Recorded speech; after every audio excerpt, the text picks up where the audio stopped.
भक्ति और प्रेम ऐसे दो शब्द हैं जिनका वर्णन शब्दों से नहीं किया जा सकता। ऐसी सैकड़ों पौराणिक कथाएं हैं जिसमें भक्त और भगवान के बीच की कथाएं प्रचलित हैं, जहाँ पर भगवान अपने भक्त के लिए उनका दुख भी अपने ऊपर ले लेते हैं। एक ऐसी भक्त की और भगवान की कथा हम आपको सुना जा रहे हैं, जिसमें भगवान जगन्नाथ अपने भक्त की जो पीड़ा होती है, दुख होता है यानी बीमारी होती है, उसको अपने ऊपर ले लेते हैं और उनको स्वस्थ करके स्वयं बीमार पड़ जाते हैं। तो आइए सुनाते हैं आपको एक कथा।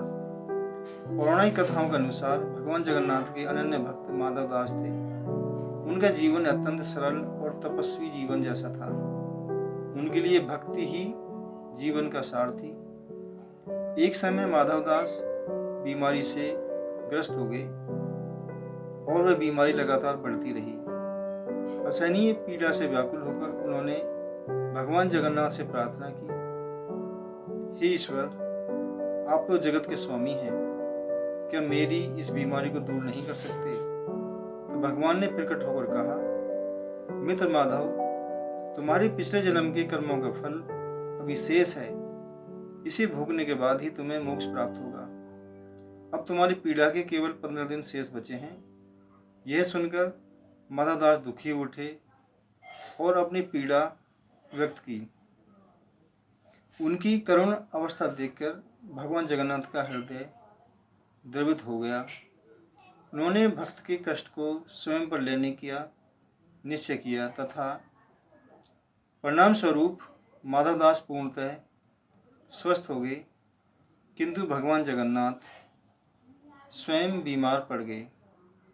यह घटना ज्येष्ठ पूर्णिमा के दिन की मानी जाती है।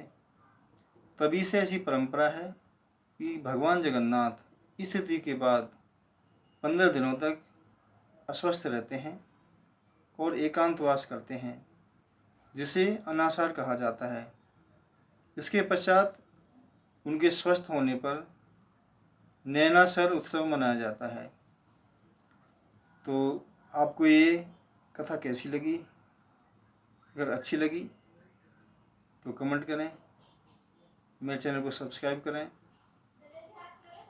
और भगवान जगन्नाथ का नाम कमेंट बॉक्स में अवश्य लिखें। भगवान जगन्नाथ की आप सभी के ऊपर भी कृपा रहे, उनकी भक्ति आप पर बनी रहे, ऐसी हमारी इच्छा है और उम्मीद है कि भगवान जगन्नाथ सभी का, अपने भक्तों का कल्याण अवश्य करेंगे।